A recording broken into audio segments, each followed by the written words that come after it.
Hello and welcome to another edition of the Watchful Citizen, a public access television program brought to you by the Lancaster County Democratic Party.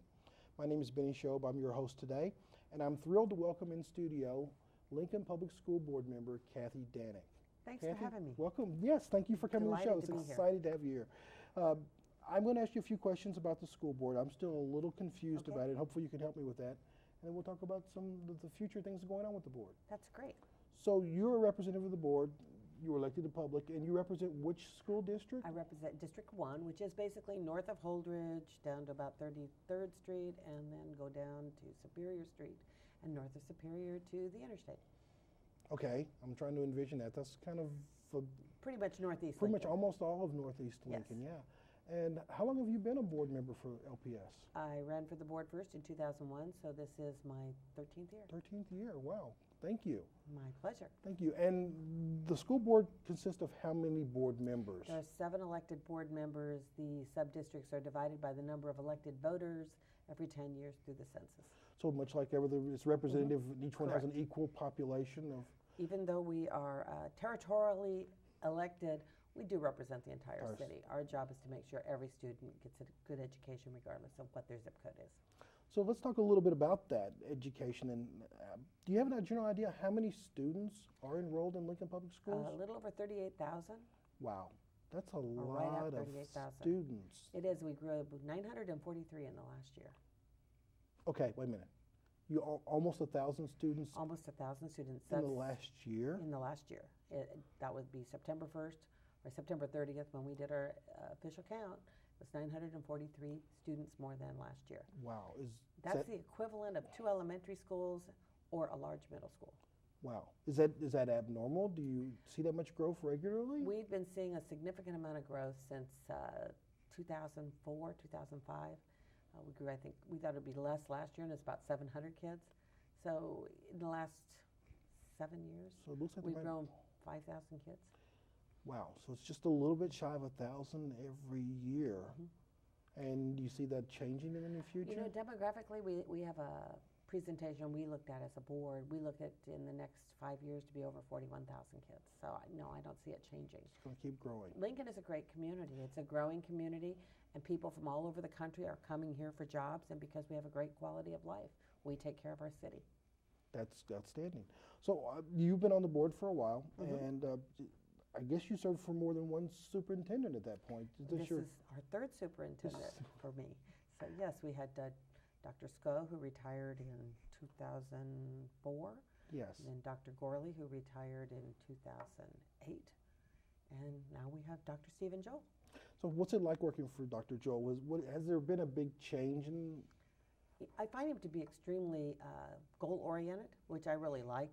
We switched to a strategic goal process with the board and the superintendent a couple of years ago, and it's very intense because the board and the executive committee sit down and we set up strategic goals and how do we get there, and we put timelines on them. And Dr. Joel is one of those driven by goals. You give him a goal, he's going to do everything to get it attained, and I think that's really important for our kids. One of the goals that we put in place was to raise graduation rates. And we're at an 87% graduation Yes, rate. I was looking at that on the webpage. That's been a huge change in the last 5 or 6 years. It is. You guys have done an excellent job on that. Well, our teachers and our district and the kids who work really hard have been working really hard. They didn't understand the importance of doing it in the time frame. And I think the graduation rate is something most of us take for granted.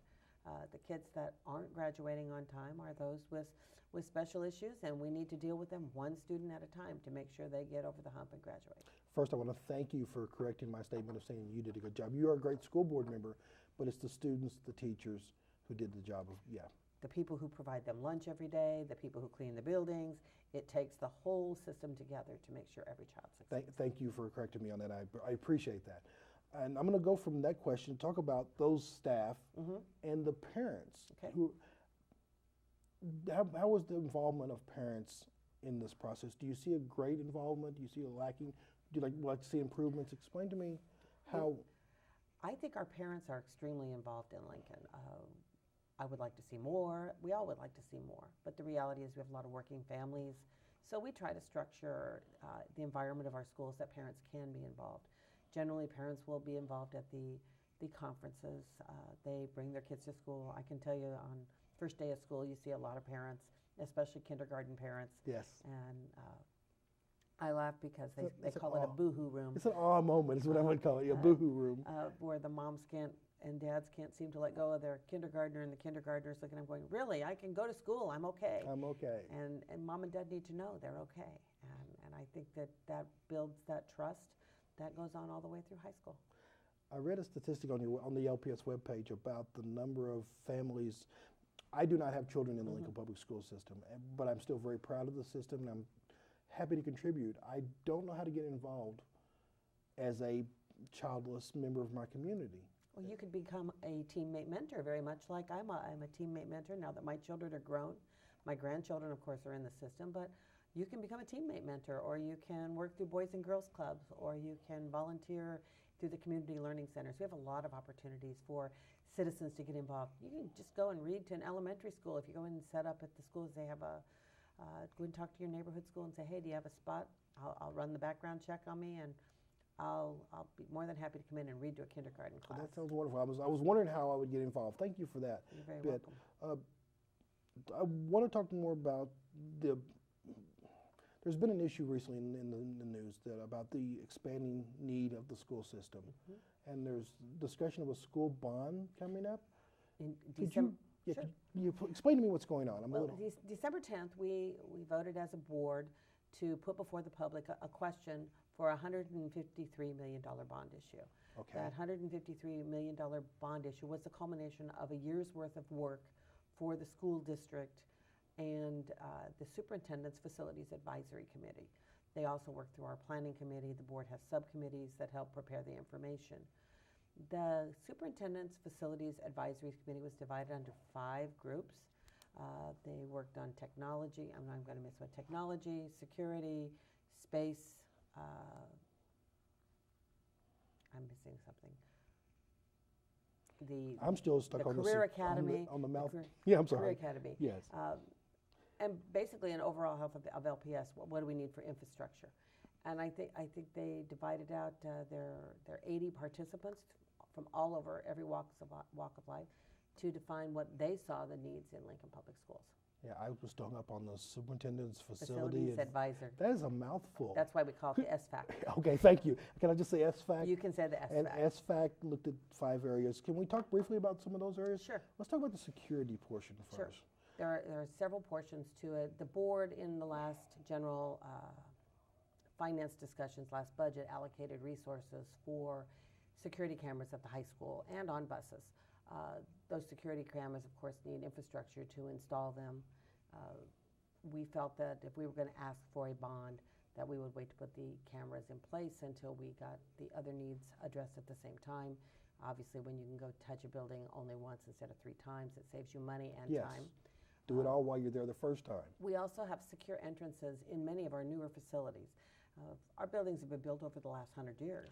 I noticed that there are a lot of beautiful old school buildings, but they were built in the 20s. Yes. One of them is actually slated for a renovation. That would be Norwood Park, which is in Havelock. Norwood Park is getting what we call an indoor air quality. They're getting a security upgrade, the technology. They're doing it all at once and into that neighborhood. And they're also adding a new ADA accessible lunchroom, which also opens up a couple of new classrooms. So we get to add some space there. As you look at that building built in, I think it was 1921 is when they built that building. You looked at the entrance. In 1921, that would have been just fine to walk in the building and go anywhere. Today, that's really not a way to do business. We need parents and visitors to enter the buildings through the office. And our goal is to try and make that happen in most, if not all, of our buildings. And some buildings are more of a challenge than others. Buildings built in the 90s were built with the office in the center of the building because they felt it was easily accessible by all of the teachers and students. Now we want the visitors to access the office first and not walk by classrooms before they get to the office. Yes. So we're going to address those needs. That's our security. We're also doing voice over IP phone systems, which are going to save us a whole lot of money Yes. on the way they operate. Better technology people than me understand those. I just know they save money. I'm the chair of finance. I like things that save money. As a member of the community, thank you for saving money. You're very welcome. So you were talking about the security of the building, but you mentioned something about security on buses and taping. Right. How do we get that information into the school building? Is your technology up to speed for that? The technology has got to be upgraded as well. We're going to be adding additional bandwidth. Basically, people ask, what do you mean when you say technology? It's not devices. We will not buy devices with long-term obligation bonds. Okay. We only pay for the infrastructure in the walls to make sure they work. And I use the description of driving down the interstate and going between Lincoln and Omaha, and you got 3 lanes. Problem is you got 100,000 cars that need to make it in an hour and a half. Yeah, and that's going to be kind of crowded. Well, that's kind of what it's like with the bandwidth we currently have in place in LPS. We have 38,000 kids trying to all access the internet maybe to do their statewide testing, and all of a sudden somebody's system crashes. So if we widen that to 6 lanes, that traffic moves significantly faster. So basically, if we can increase the bandwidth for all of the buildings, it will increase the learning opportunities for students to use that technology that's already in place. That sounds, that is our future. The kids are much smarter than us with all the technology. And the reality is, I don't want to admit that, but yes, you're right. The bandwidth is, a lot of us don't understand it, and the interstate highway, we all understand that. Yes. Especially if you're talking about going between Lincoln and Omaha. Yes. It's an easy explanation. We just expanded that. So we should expand the bandwidth in the schools also. And exactly. And the technology is going to be the way to move and change things in the future. Kids will be accessing their textbooks online. They will no longer have, and I don't know if I'm for or against, I kind of like reading a book. I love looking at the pictures. But the reality is the kids can carry all of their textbooks in an iPad or a tablet of some type, a Nook, a Kindle, and access a whole lot of other information in the palm of their hands. Well, I'm much like you. I like the tactile feel of a book, but by doing that, we give them opportunities either way, yes. So technology, security, explain this Career Academy to me.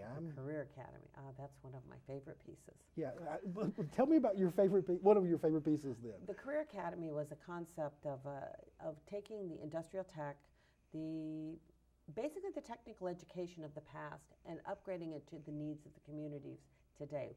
What I hear from manufacturers around here is people think manufacturing are the kids that couldn't make it through school. Yes. In fact, they're highly technical jobs that need someone with at least some type of industry certification, an associate's degree, or even a bachelor's degree. I know my son-in-law works for Chrysler, and he has a business degree and an automotive technology degree, and he got that from Pittsburgh State University. So this has been kind of something I've been thinking we should look at for a long time. Kids come out of those kind of post-secondary environments with very good paying jobs.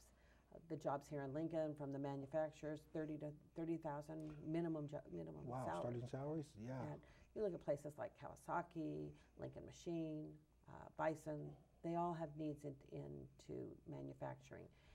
And the Career Academy should fit some of those needs, but it's more than that. It's health education. You have the nursing, where a kid can leave high school, a student can leave high school with a CNA certification. Wow. And so they can go into the workforce, or they can go on to SCC and in the next 2 years get their licensed practical nursing degree. And if they're satisfied with that, they can work a little bit of time and then be prepared to go to the University of Nebraska and get their nursing degree. So I had not heard health mentioned before. I'd heard healthcare is in there. It's health and human sciences. I can't remember what the exact breakdown, but there's health. There's also a teacher education. Okay. So we'll have early childhood and teacher education. We know the student population is growing, yes. Exactly. There's construction sciences. Okay. We definitely need highly technical people building our homes. I really hope someone has a good grasp of geometry if they're going to put a roof on my house. Yes. And then, of course, the manufacturing and the entrepreneurship and information technology. So when you put all those together, there's, I think, 6 different areas of focus. Wow. I know that I'm a little older. I finished school some months ago. We'll say months. But our economy has changed, and the needs of our training needs have changed also. It's not like the demographic shift in our society, the healthcare issue is going to be great. People can finish the Career Academy and have the certificate they need to go right into work. They could be a certified nursing assistant, a CNA is what they call that. So yes, they could. We hope that kids can leave high school with their choice of an industry certification. A lot of students struggle with making those payments, and not to have Yes. huge student loans, to find a pathway for kids who don't have the resources. So these are, it sounds like these are alternatives to college. Is that what these are? I think they're a different pathway to college. A different pathway to college. Because SCC is a college. It's a community college. So yes, when your partnership is through Southeast Community College, we are sharing the cost of building the Career Academy, and SCC will be our partner in the instructional mode as well. So I'm sorry, my mind kind of got a little dizzy on that one.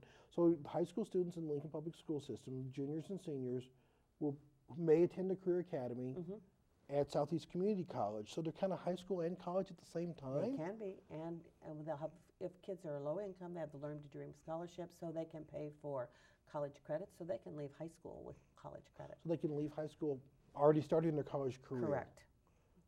Which is a really great jumpstart for a kid who doesn't have a lot of resources, or just a kid who's really focused on where they want to be in their life. I want to go to a 4-year college. If I can get some of these credits out of the way and jumpstart that career.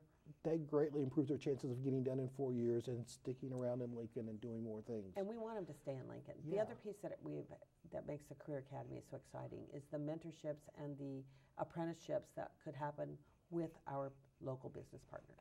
They're going to have opportunities for kids to shadow in their buildings and see that the amazing difference in technology. It's not like sitting on an assembly line. I kind of tell someone, if you ever sit in an assembly, your head kind of goes like this. I did that for a while, yes. I put small and plastic pieces inside slightly larger ones. Today, that is not how manufacturing is. You're running a lot of computerized equipment. It's just highly technical.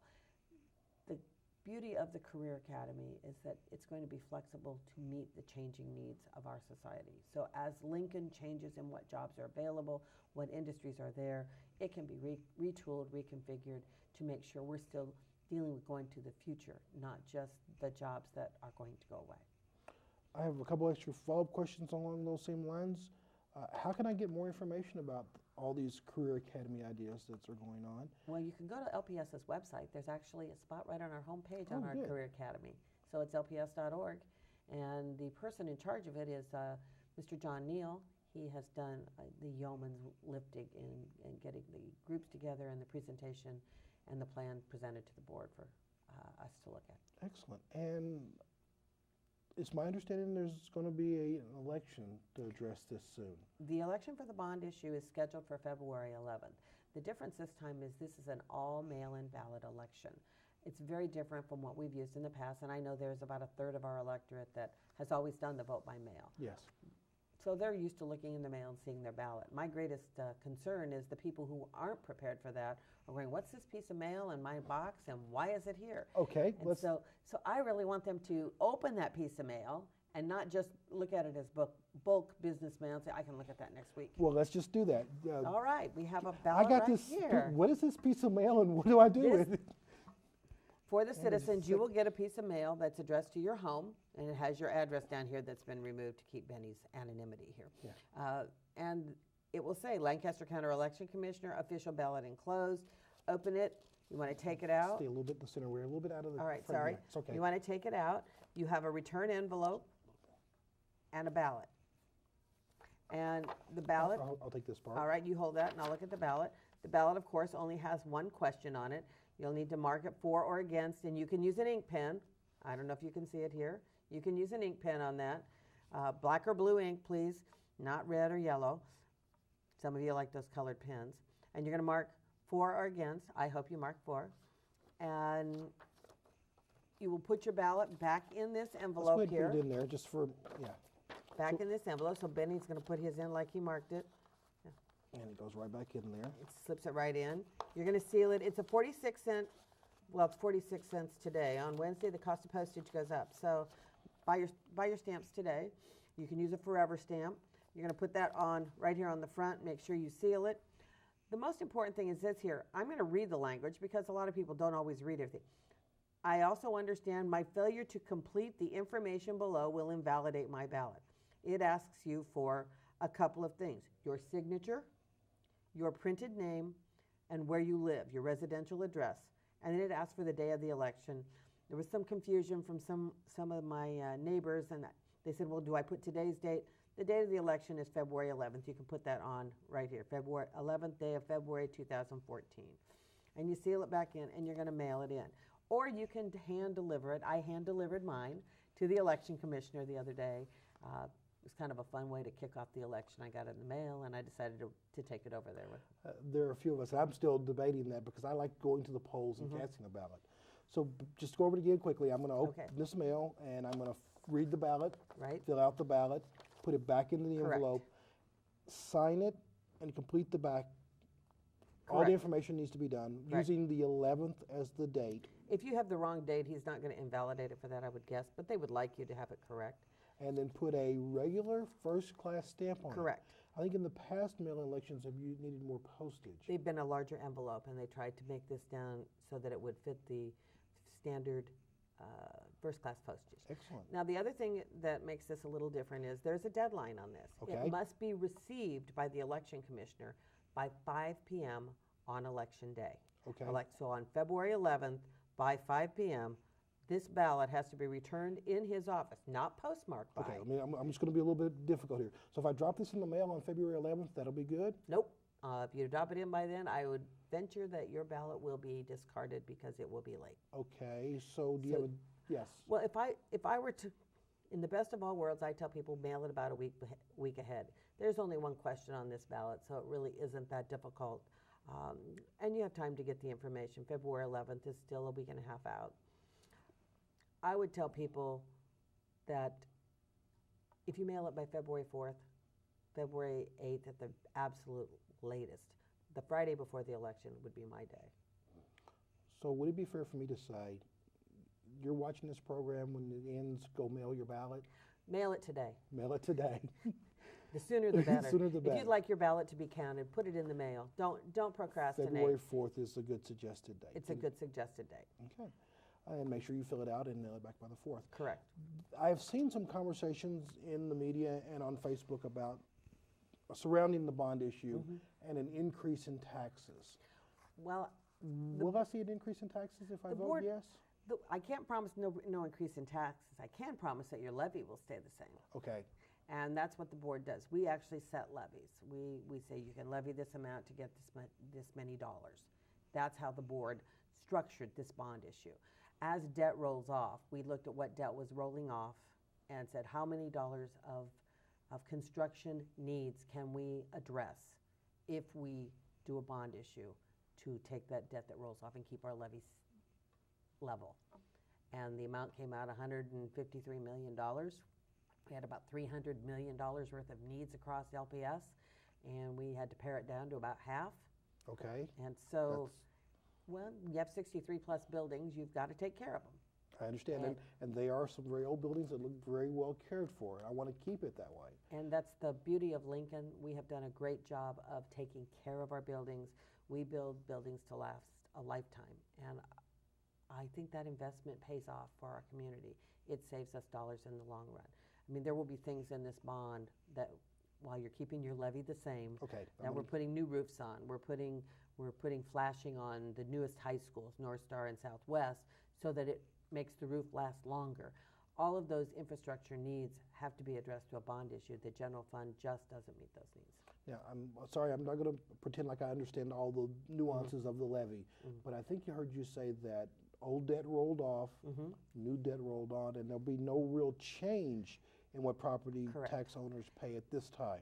If your valuation stays the same, you won't see an increase in your levy, which should mean your taxes for Lincoln Public Schools would stay the same. And in return, I get new technology in almost every school, security in almost every school, a career academy. Two new schools, a new elementary and a new middle school. You'll get additions on Meadow Lane, Pershing, and Norwood Park. You're going to get additions on West Lincoln. You're going to get an indoor air quality, which is basically gutting the building and all new heating and cooling A lot of those buildings didn't have cooling to begin with, did they? We put cooling in almost every building, but after 20, 25 years, you got to replace It wears out, yes. So Irving Middle School, Human Elementary, and Norwood Park will get the indoor assessments. And all I have to do is say yes? All you have to do is say yes. It's pretty simple. It sounds pretty simple. I the feel like I'm missing something. Yeah. I think it's a new way to look at long-term infrastructure needs. And if the board made this commitment several years ago, in the 2006 bond, we did the same thing. We didn't increase the levy. We were able to address a significant number of needs. And if you use those windows of opportunity and you honor your commitment to the community, which I believe is what we're trying to do. I think I'm going to oversimplify this, but it sounds to me like if I had a car and I'm making car payments and I made my last payment and I went out and bought a new car and kept the same payment, I got a new car, but I didn't suffer any more. Nothing changed. I'm driving a new car for the same thing I was driving. Your insurance might go up. Okay, yes. But, yeah. But yes, you're exactly right. What you do is you look at your budget, just like you would in your family. Yeah, my budget didn't change. In your home, when you put a roof on, you know it's going to last about 15 years. You try to figure out a way, how am I going to pay for that new roof in 15 years? And I think this is the same way. We just don't have. We have so many buildings. We have to look at long-term ways to deal with those issues. Well, that sounds exciting. I'm still. Thank you for explaining that to me. I was a little troubled with it. This is my first mail-in ballot. I like to go to the polls, and I was a little concerned that I might get something wrong. I wanted my sticker. I voted sticker, today. Yes, I enjoyed the sticker thing part of it. I'm sorry, we're getting a little close on time. I wanted to ask you some more about the diversity in the school system and faculty. Would it be possible for you to come back again another time and talk some more with us I'd be delighted to come back anytime, Betty. Excellent. I'd like to thank you for watching another edition of The Watchful Citizen, a public cable access program brought to you by the Lancaster County Democratic Party. Today we've been thrilled to have in studio Kathy Danek, school board member representing District 1, correct? Yeah, the northeastern part of the city. And we talked about the school and the one elementary school a year growth. Two elementaries, one middle school. Yes. The enormous growth. It is mind-boggling. And your vote by mail ballot. And I'd like to thank you for watching. And you can see our program on Time Warner Cable Access. It airs on Tuesday nights at 10:30. Wednesdays at 6 p.m., and Saturdays at noon. You can also find us on our YouTube channel, Lancaster County Dems at YouTube. Again, thank Board Member Kathy Danek for coming in. Thank you so much for having me. It's been my pleasure. Excellent. And we hope you'll tune in again for another edition of The Watchful Citizen.